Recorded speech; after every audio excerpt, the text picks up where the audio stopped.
మీ కుటుంబ శాంతి, ఆరోగ్యం, ఆర్థిక అభివృద్ధి కోసం రుద్రాక్ష మహాపూజలో తప్పక పాల్గొనండి. ఇప్పుడే నమోదు చేసుకోండి.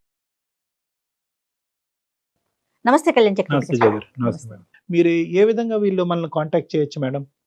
ఒక వాట్సాప్ నెంబర్ ఇస్తున్నామండి, మన ఎపిసోడ్ లో కింద స్క్రోల్ అవుతూ ఉంటుంది. ఓకే, ఆ నెంబర్ కి కాల్ చేయొద్దండి దయచేసి. కాల్ రాదు. కాల్ కాకుండా జస్ట్ మీ ఆడియోని పెట్టండి చాలు. Okay, మీరు okay. ఎలాంటి ప్రాబ్లమ్ ని ఫేస్ చేస్తున్నారు అనే దానికి సంబంధించి ఒక 4-5 లైన్లో ఒక ఆడియోని గనక పంపించగలిగితే జీకే గారు అండ్ టీమ్ మొత్తం స్ట్రీమ్ చేసుకోవటానికి దాన్ని విని నెక్స్ట్ ప్రయారిటీ ప్రకారం ఇప్పుడైతే ఎలా చేస్తున్నామో అట్లానే యాజ్ ఇట్ ఈస్ గా ప్రయారిటీ ఇప్పుడు ఏది ప్రకారం మేడం? తీసుకుంటాం. ఇప్పుడు ఇలాగ వాయిస్ మెసేజ్ లా చేయొచ్చా? వాట్సాప్ లో వాయిస్ మెసేజ్ పెట్టేస్తే చాలు. మనం ఆ కొత్త ఎపిసోడ్స్ స్టార్ట్ చేద్దామండి. అవి కూడా ప్రేక్షకులు ఆదరిస్తారని నేను అనుకుంటున్నాను. ఖచ్చితంగా కళ్యాణ్ గారి సలహాలు సూచనలు పాటిస్తారని కోరుకుంటున్నాను. మరి ఈ రోజు ఎపిసోడ్ స్టార్ట్ చేద్దామండి. తప్పకుండా మేడం. ఎస్, భారతి అని మెయిల్ చేశారండి ఆవిడ. ఫోన్ చేసేస్తానండి, చేయండి ఒకసారి మేడం. మాట్లాడదాము. తప్పకుండా. ఇంకా నాకు సొల్యూషన్ లేదు, పరిష్కారం లేదు అనుకున్నప్పుడు చావేనేమో, డెత్ డెత్ డెత్ అనుకో. మనిషి కోరుకోంది ఏదన్నా ప్రపంచంలో ఉందంటే అది చావే మేడం. అది కోరుకో. భారతి గారు నమస్తే అండి. నమస్తే అండి, ఎవరండి మాట్లాడేది? నేను జయానండి, అందమైన జీవితం ప్రోగ్రామ్ నుంచి కాల్ చేస్తా ఉన్నాను. మీరు మెయిల్ చేశారు కదా. మేడం గారు మీరా అండి? నమస్తే అండి, చాలా చాలా సంతోషం అండి మీ నుంచి నాకు కాల్ వచ్చినందుకు. చాలా నేను- సంతోషం అమ్మా. కానీ నీ మెయిల్ చూసాక నాకైతే చాలా బాధ అనిపించింది. చాలా మంది డాక్టర్ గారు సలహాలు సూచనలు అడుగుతారు, డాక్టర్ కళ్యాణ్ గారివి, కానీ మీరు మాత్రం చనిపోవటానికి మార్గాన్ని అడిగారు. నాకు చాలా చాలా బాధ అనిపించింది. ఫస్ట్ మీరు ముందు డాక్టర్ గారితో మాట్లాడండి. తప్పకుండా అండి, భారతి గారు తప్పకుండా. నమస్తే అమ్మా. నమస్తే డాక్టర్ గారు. ఇంతకీ మీ సమస్య ఏంటమ్మా, చెప్పండి. అసలు మీ గురించి ఒక్కసారి వివరించండి. నాకు పెళ్ళయి 11 సంవత్సరాలు అవుతోందండి. ఓ. పుట్టింట్లో ఉన్నన్నాళ్ళు మేము 3 అమ్మాయిలము, 1 అబ్బాయి, నేను 2వ అమ్మాయిని. పుట్టింట్లో చాలా నాన్నగారు గవర్నమెంట్ ఉద్యోగం చేసేవాళ్ళు, ఇప్పుడు రిటైర్ అయ్యి ఏదో చిన్న జాబ్ చేసుకుంటున్నారు. అలాగే వాళ్ళు చెప్పినట్టుగానే వాళ్ళు చెప్పిన సంబంధాన్ని చేసుకున్నానండి. 1 అబ్బాయి. నిజంగా ఒక అమ్మాయి ఇంకొకరి జీవితంలోకి వెళ్తుంది అన్నప్పుడు ఎంత ఆనందంగా వెళ్తుందండి, ఎన్ని ఆశలతో వెళ్తుందండి. అంతే కదా. అందులోనూ పెద్దవాళ్ళు కుదిర్చారు అంటే మనకి తగ్గట్టుగానే వాళ్ళు చూసుంటారు కదా అన్న ఆనందంలోనే ఉంటుంది కదా అండి. Blind faith. అంతేనమ్మా, అంతే అంతే. అతను ఎంత దుర్మార్గుడు అంటే అయ్యో చాలా అండి, చాలా అంటే చాలా దుర్మార్గుడు.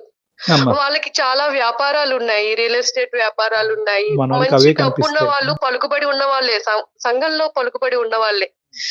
కానీ మనసులో మాత్రం క్రూరత్వం నిండిపోయిన వాళ్ళండి.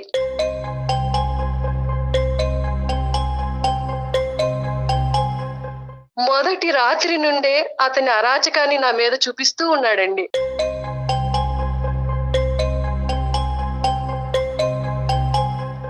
అయ్యో. మందు తాగి వచ్చి తాగుడు. సిగరెట్ కాలుస్తూ సిగరెట్. నన్ను ఒక యాష్ ట్రేగా యూజ్ చేసుకున్నాడు.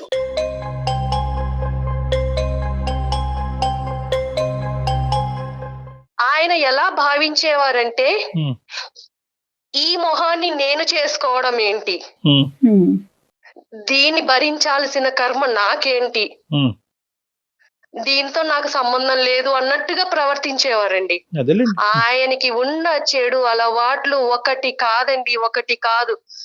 ఏ అలవాట్లయితే ఉండకూడదు అన్ని అన్ని ఉన్నాయి. రకాల అలవాట్లు ఉన్నాయి, అన్ని అలవాట్లు ఉన్నాయి. అంటే భారతి గారు ఫైనాన్షియల్ గా వాళ్ళకన్నా మీరు ఏమన్నా తక్కువ అండి? అట్లాంటి భావన ఉండేది అతనికి? ఫైనాన్షియల్ గా వాళ్ళకన్నా తక్కువే, కానీ మా పేరెంట్స్ మంచిగానే చక్కగా అన్ని వాళ్ళు అడిగినట్టుగానే చేశారు, పంపించారండి. ఎంతమ్మా ఇప్పుడు ఈ స్థాయిలో తాగేవాడి గురించి కనుక్కోవటం ఎంత చెప్పండి.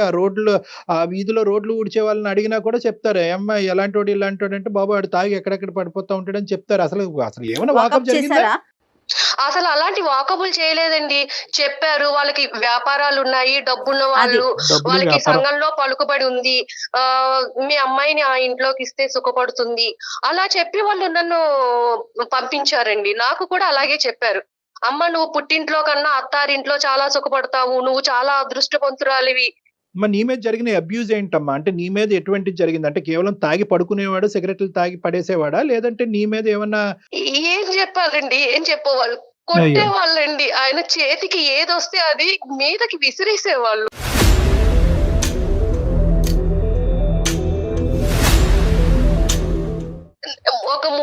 తర్వాత 3 years. నేను కడుపుతోటి ఉన్నానండి. అప్పుడే ఆ చెప్తా. దుర్మార్గుడితో ఒక బిడ్డకి తల్లినయ్యాను. ఓకేనమ్మా. ఆ టైంలో నాకు ఏమనిపించిందంటే అత్తారింట్లో ఉండటం కన్నా పుట్టింటికి వెళితే వాళ్ళ ఆదరణతో ఒక మంచి బిడ్డకి తల్లినవుతాను అని ఆలోచించి నేను పుట్టింటికి వెళ్ళిపోయానండి.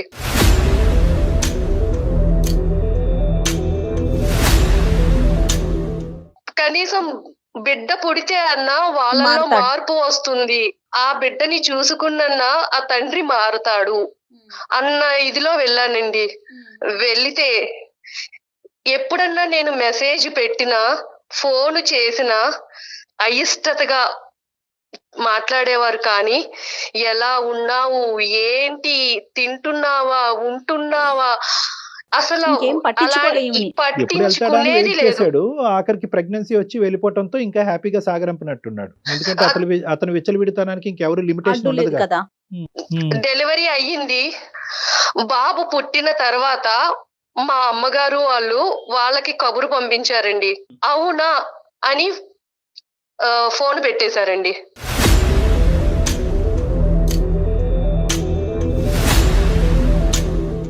సరే, ఫైనల్ గా ఎప్పుడు చెప్పావమ్మా? మీ పుట్టింటి వాళ్ళకి ఎప్పుడు చెప్పావు? వాళ్ళ రియాక్షన్ ఏంటి? అది ఇంపార్టెంట్ మాకు. పుట్టింటి వాళ్ళకి ఎప్పుడు చెప్పానంటే ఎప్పుడైతే వాళ్ళు బిడ్డని కూడా చూడటానికి రాలేదో అప్పుడు చెప్పారు.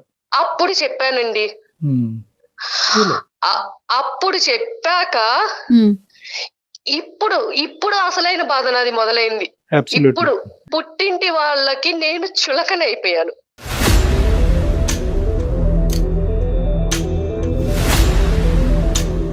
మీ తల్లిదండ్రులకి మీకు చెప్పినప్పుడు వాళ్ళ యొక్క రియాక్షన్ ఇక్కడ ఇంపార్టెంట్ అని నేను ఎందుకు అంటున్నానంటే కనుక, వాళ్ళ ఉద్దేశం ఏంటంటే ఇంత లేట్ గా చెప్పారు అనేటటువంటి ఒక బాధతో వాళ్ళు మాట్లాడారా? అసలు ఏం జరిగింది అక్కడ? వాళ్ళు ఏమి మాట్లాడలేదండి. ఏమైనా సరే అతని దగ్గరికే వెళ్ళు ఇదే అన్నారండి.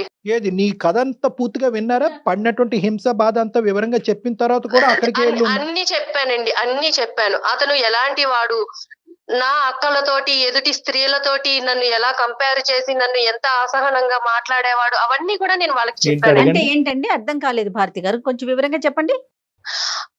ఎప్పుడైనా బయటికి తీసుకువెళ్ళినప్పుడు అండి, ఫంక్షన్లకి వాటికి వెళ్ళినప్పుడు అక్కడున్న ఆడవాళ్లతోటి కంపేర్ చేసేవాళ్ళండి. వాళ్ళు చూడు ఎలా ఉన్నారో, వాళ్ళ సౌష్ఠవం చూడు ఎలా ఉందో.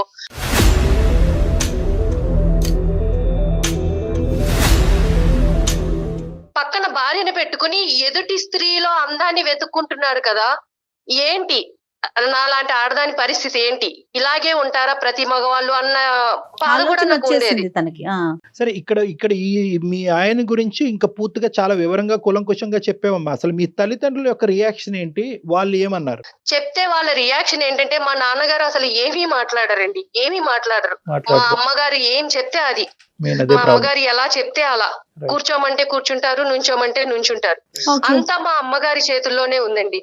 మా అమ్మ, మా అక్క, మా పెద్ద అక్క, వాళ్ళకి ఇంకా చాలా చులకనగా ఉండి, నువ్వు వెళ్ళు, ఏదైనా సరే నువ్వు అక్కడే ఉండాలి, అతని దగ్గరే ఉండాలి, మేం చేసుకోవట్లేదు ఆ సంసారాలు, మేము లేము ఆ మొగుళ్ళతోటి అని చెప్పేసి అన్నారండి.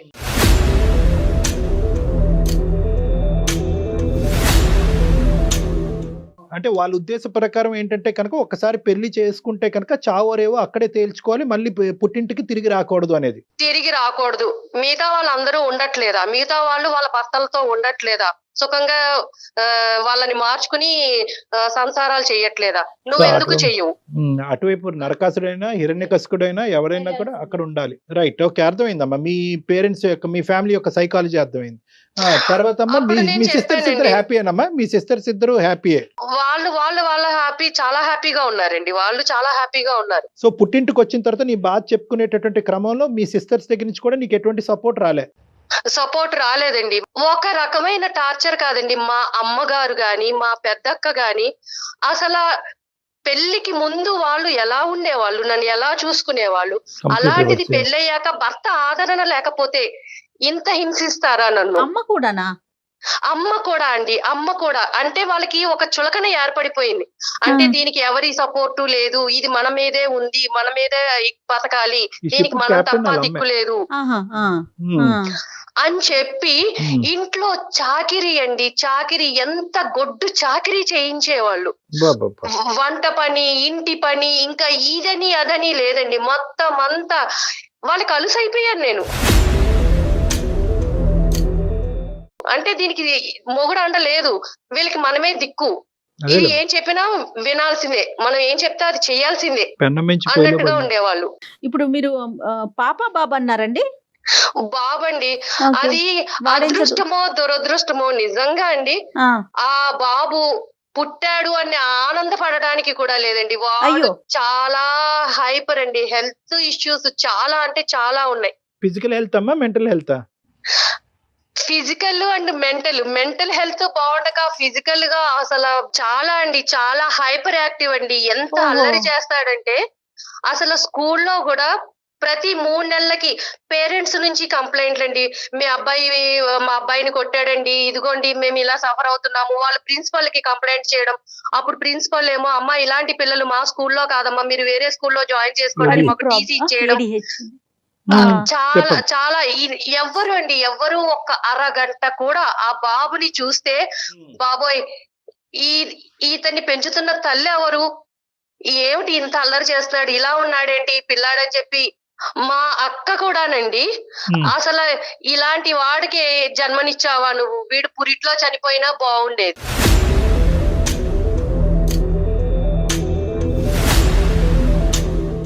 మా తమ్ముడండి, మేనల్లుళ్ళు అంటే చాలా ఇదిగా ఉంటారు కదా, వాడు ఏదో అల్లరి చేస్తూ విరక్కొట్టాడని చెప్పి మా తమ్ముడు నన్ను కొట్టాడండి, కొట్టాడా?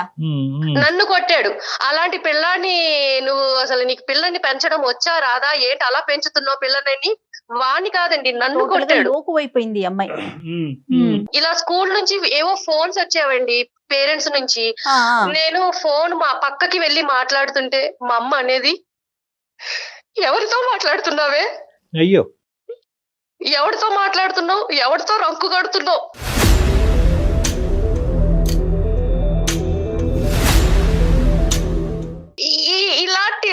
అలాంటి మాటలు మాట్లాడినప్పుడు ఒక ఆడదానిగా నేను ఎంత ఇదవుతానండి. మా అక్క మల్లెపూలు కొనుక్కునేదండి, ఒకసారి ఆ మల్లెపూలు నా చేతిలోకి తీసుకుంటే, నీలాంటి దానికి ఎందుకే మల్లెపూలు అందండి. అంటే నేను ఎందుకు పనికిరాని దాన్ని, అంటే వాళ్ళకి ఎందుకు అంత లోకం అయిపోయాను, ఎందుకు అంత చులకనగా మాట్లాడాలి నన్ను.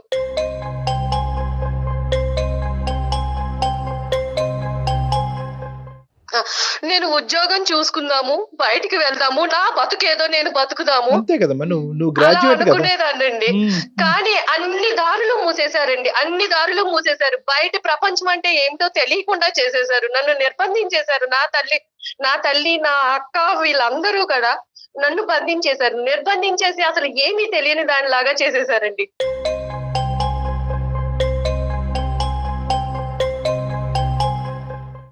లేదండి, ఇవన్నీ నేను భరించలేనండి. నాకు చావు ఒక్కటే పరిష్కారం. అట్లా ఏం కాదమ్మా, అట్లా ఏం కాదు.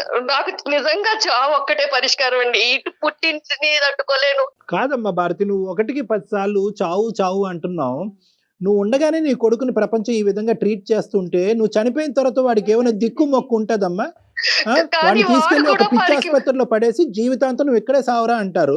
లేదంటే ఏదో నేరం చేస్తే కనుక తీసుకెళ్లి జైల్లో పెట్టి అక్కడ జీవిత ఖైదీలాగా ఉంటాడు. అది తప్పు.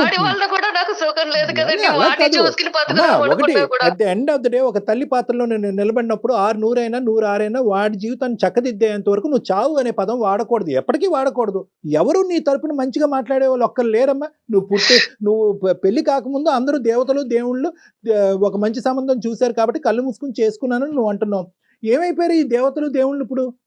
ఎవరు లేరా? మీ నాన్న మాట్లాడా, మీ తమ్ముడు మాట్లాడా? నేను మా నాన్నగారితోటే మాట్లాడాలనుకుంటున్నానండి. మా నాన్నగారే ఈ సమస్యకి ఏమన్నా మాట్లాడతారేమో, నాకు సమస్య పరిష్కారం చూపిస్తారేమో అని. మాట్లాడిన మహానుభావుడు ఇప్పుడు మాట్లాడతాడమ్మా. 9 సంవత్సరాల తర్వాత ఈ హింసంతా కళ్ళెదురుగుంటా కూర్చున్నటువంటి మీ నాన్న ఇప్పుడు మాట్లాడతాడా నువ్వు అడిగితే?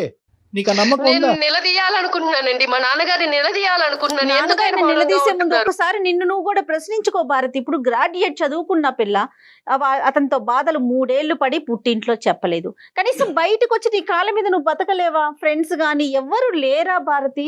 ప్రపంచం నాకు ఏమన్నా అసలు- ఏమైపోయిందమ్మా? లేదండి, ఫ్రెండ్స్ తో గాని ఇరుగు పొరుగు వాళ్ళతో గాని నాకు ఎలాంటి సంబంధము లేదు. అసలు నాకు ఎవరితోటి కనెక్షన్ లేని ఇదిలో అయిపోయానండి. నన్ను అలా నిర్బంధించేశారు. లేదమ్మా, నువ్వు ఏంటంటే ఇప్పుడు పుండుమే కారం చల్లటం అనేటటువంటి అంశాన్ని నేను ప్రతిసారి నేను చిత్రీకరిస్తూ ఉంటాను. ఇక్కడ ఏంటంటే నువ్వు ప్రతి స్టెప్ కూడా స్లో అమ్మా, ప్రతి స్టెప్ స్లో.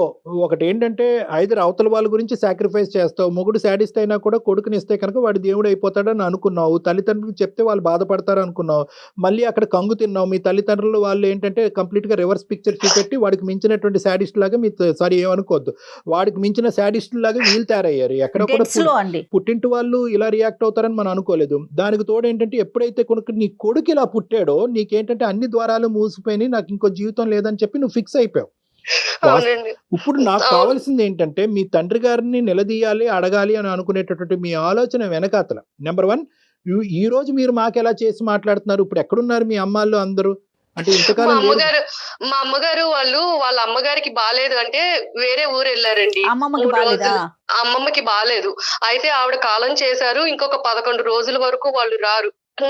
నా సమస్యకు కూడా ఒక పరిష్కారం దొరుకుతుందని ఇమీడియట్ గా నేను మీకు మెయిల్ చేశారు. సంతోషం అమ్మా, అక్కడ వరకు సంతోషం. మీరు అసలు ఏం ఎక్స్పెక్ట్ చేస్తున్నారు? నాన్నగారితో మాట్లాడాలని అంటున్నారు, మెయిల్లో కూడా చూసాను. నేను నాన్నగారితో మాట్లాడాలండి. నా సమస్యకి పరిష్కారం నాన్నగారే చెప్తారా, డాక్టర్ గారే చెప్తారా? కానీ నన్ను ఈ చిక్కుల వలయం నుంచి, ఈ సమస్యల నుంచి నన్ను బయట పాడేయండి. భారతమ్మ, ఒక్కటి తల్లి, ఎవడి జీవితం నుంచి బయట పడేయలేడమ్మా.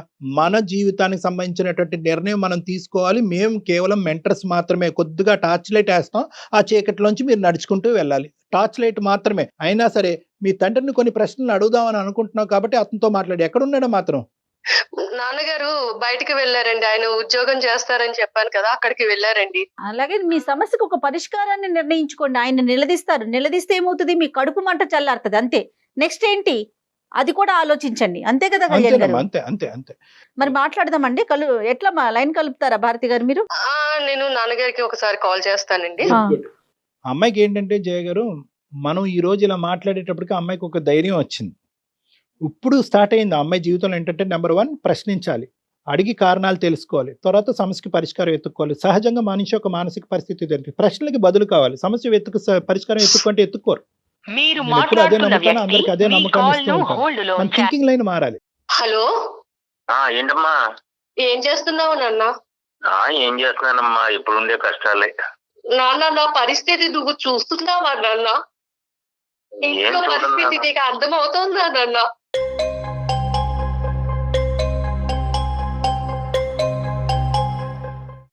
ఏం చూడన్నా, అమ్మ ఏమో అట్లా చేస్తుంటే ఇంకా నేను మాత్రం నా వరకు ఏమి చేయడానికి ఏం అవకాశం రావట్లేదు. నువ్వు ఇంటికి పెద్ద నాన్న, నీ కూతురు జీవితం అలా అయిపోతుంటే నువ్వు ఎలా చూస్తున్నావు నాన్న? అమ్మకి ఎందుకు చెప్పలేకపోతున్నావు?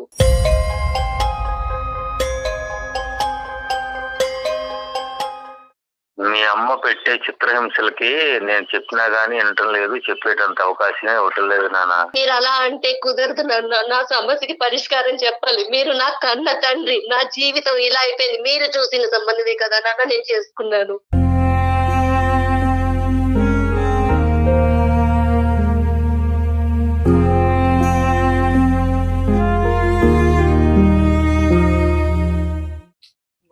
మీరు చెప్పినట్టే కదా నాన్న విన్నాను. మీ కళ్ళ ముందు జీవితం ఇలా అయిపోతుంటే మీరు ఎలా చూస్తున్నారు నాన్న?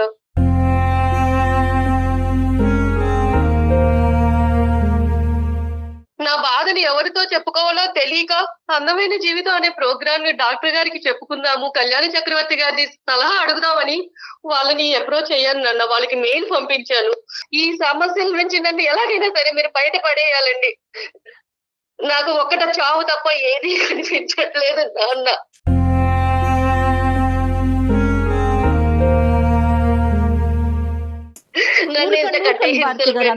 భారతి గారు, అమ్మా భారతి, శ్రీనివాసరావు గారు నమస్తే అండి. నేను డాక్టర్ కళ్యాణ్ చక్రవర్తి అండి, అందమైన జీవితం అనే కార్యక్రమం నుంచి మాట్లాడుతున్నాను, సుమన్ టీవీ తరఫున. నాతో పాటు జయ మేడం కూడా ఉన్నారు. నమస్తే అండి శ్రీనివాస్ గారు. ఎక్కడున్నారు శ్రీనివాస్ గారు? మీరు ఏం చేస్తున్నారు? మీ అమ్మాయి పరిస్థితిని అర్థం చేసుకున్నారా? ఏం చేయబోతున్నారు? ఏం చేశారు? వాళ్ళు చిన్నప్పుడు నానా ఇబ్బందులు పడి పెంచానండి. కష్టాల్లో చాలా ఇబ్బందులు పడి కష్టాలు పడి నా భార్య సరిగా అర్థం చేసుకోకుండా నన్నే ఇబ్బంది పెట్టేసి అవును చాలా చిత్రహింసలకు గురి చేసిందండి. ఎవరు మిమ్మల్ని? మిమ్మల్ని? ఆ చాలా ఇబ్బంది పెట్టేసింది సార్. సో నేనే అట్లాగే కావలేక బ్రతికి ఇక ఉండి నా భార్యకి ఎదురు చెప్పలేక అట్లా బతుకుతున్నానండి. ఆమెకి దాసోహం అయిపోయారా? మీదే పెద్ద కథలా ఉందా మీ ఆ. అమ్మాయి కంటే? సరే అయిపోయారు, కానీ పెళ్లి గురించి ఒక ఆడపిల్ల ఎంత దాసోహం అయ్యి ఎంత ఆవిడ మీ కాళ్ళ కింద ఆవిడ కాళ్ళ కింద మీరు చెప్పైనా బానిసైనా కూడా at the end of the day ఒక ఆడబిడ్డ యొక్క వేరే ఇంటికి పంపించే ఆడబిడ్డకు సంబంధించినటువంటి సంబంధం డిసైడ్ చేసేటప్పుడు ఆచితూచి నిర్ణయించుకోవాల్సినటువంటి అవసరం ఉంది. ఎందుకంటే మీలాగా మీ అమ్మాయి జీవితం అవ్వకూడదు కాబట్టి. మీరు భరించిన బాధ మీకు తెలుసు. అలాంటిది మీ పిల్ల విషయంలో మీరు ఎందుకు చేశారు? ముందుగా మీరు అన్ని కనుక్కుని ఎలాంటి వాడు ఏంటి అవన్నీ కనుక్కోద్దా? డబ్బు ఉంటే సరిపోతుందా నాన్న? ఇంకా పిల్ల సుఖపడుతుందా లేదా అని మీరు చూసుకోక్కర్లేదా? నేను అన్ని ఎంక్వైరీ చేశాను నాన్న, మంచి సంబంధం అని. కానీ ఇవాళ అతను ఆ విధంగా బతుకుతున్నాడు. చెప్పినా మార్పు రావటంలో అతనిలో ఇంకా చెడ్డ మార్గంలోనే నడుస్తున్నాడే గానీ మంచి మార్గంలోకి ఏమీ రావటం సరే, లేదు. అతని చెడ్డతనం తీసి పక్కన పెట్టేసేయండి. ఆ చెడ్డతనం భరించలేక ఈ అమ్మాయి ఆశ్రయం గురించి పుట్టింటికి వచ్చినటువంటి ఆడపిల్లని మీ భార్య చేసేటటువంటి హింస ఏంటి అని మేము మిమ్మల్ని ప్రశ్నిస్తున్నాం. ఆవిడ తత్వం ఏంటి అసలు? ఆవిడ కన్న తల్లేనా పెంచుడు తల్లండి? కన్న తల్లే నాన్న, అయినా కానీ ఆమెమో ఆమె పద్ధతి వేరు, నన్నే చిత్రహింసలు పెడుతుంది.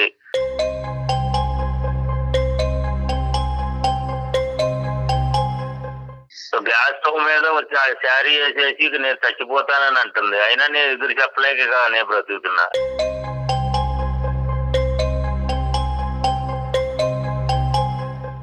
ఆమెకు ఎదిరించి నేను మాట్లాడాలంటే కూడా నా వల్ల ఏమీ కావడం లేదు. అప్పుడే కాంది ఇంక అంటే నేను కూడా ఇప్పుడేమవుతుందిలేండి. ఇప్పుడు ఇలాగే ఉండాలా నాన్న? మీలాగానే ఉండాలా?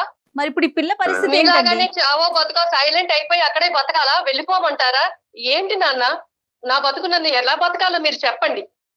కాదండి, ఇప్పుడు ఒకటి శ్రీనివాస్ గారు, మీ ఆవిడ ఏమో వచ్చి గ్యాస్ స్టవ్ మీద చీర పెట్టుకుని ముట్టించుకుంటుంది అనేటటువంటి భయంతో మీరు వెనకడిగేస్తున్నారు. ఇప్పుడు అదే మాట మీ కూతురు అంటుంది, నేను బ్రతకాలా చచ్చిపోవాలా, ఒక పక్క నుంచి వాడు ఒక హైపర్ యాక్టివ్ కిడ్ పట్టుకుని వాడిని భరించలేక అన్ని అవమానాలు భరించలేక నేను చచ్చిపోవాలని అని అనుకుంటే మాకు ఫోన్ చేసింది ఈ రోజు మీ అమ్మాయి. మీ కూతురికి ఏం సమాధానం చెప్తామో చెప్పండి ఒకసారి. వాడిని కేకలేసి మంచిగా బతికేది బతకమని చెప్పాను ఇంట్లోనే, వాళ్ళ ఇంట్లోనే. ఇంకా అంతకంటే చెప్పేది ఏముంది ఇంకా? అయ్యో రామా.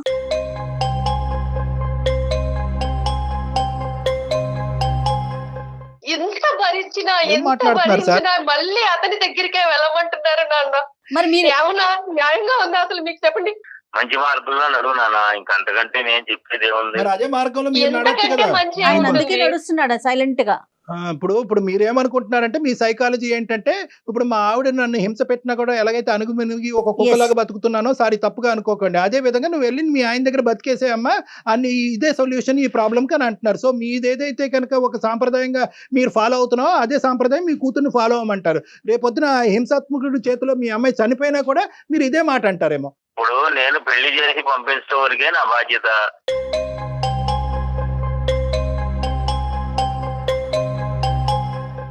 వాళ్ళు అంటే చేతులు బాధపడండి. దులిపేసుకున్నారా నాన్న? దులిపేసుకున్నాను, పెళ్లి అయిపోయిన తర్వాత ఇంకేంటి? చేతులు దులిపేసుకున్నారా మీరు అసలు? ఇప్పుడు మీ ఆవిడ నోరు ఆవిడ ఏంటంటే ప్రత్యక్షంగా కనిపిస్తుంది, మీరేంటంటే ఎక్కడో ఉద్యోగం చేసుకుంటున్నారు కాబట్టి మీ యొక్క తీరు, మీ వ్యక్తిత్వం, మీ మాట పద్ధతులు, మీ ఆలోచన శైలి ఇప్పుడుకొచ్చి ఈ మహాతల్లికి కనిపించలేదు. అంటే తల్లిదండ్రులు ఇద్దరు ఒకటే. పోనీ అమ్మాయి కాళ్ళ మీద నిలబడుతుంది కదా, దానికైనా ఈయన సపోర్ట్ చేయొచ్చు కదండి. ఏమండి అదే నన్ను బయట అంశం పడేయమనండి. నన్ను చెప్పండి. ఎక్కడికన్నా తీసుకెళ్లి ఎక్కడైనా ఉంచండి. నా బతికేదో నేను బతుకుతాను. ఆ మా అమ్మాయి వయసులో ఉంది కదా అని చెప్పి బయటికి వెళ్తే నలుగురు 4 రకాలుగా మాట్లాడతారు, అందుకని రకరకాల పద్ధతులు వస్తాయి అని చెప్పి వాళ్ళ అమ్మకి ఇష్టం లేదు, ఉద్యోగం చేయించుదామనే ఉద్దేశం లేదు. మీకు ఏంటి నాన్న, మీ పెంపకం మీద మీకు నమ్మకం లేదా నాన్న?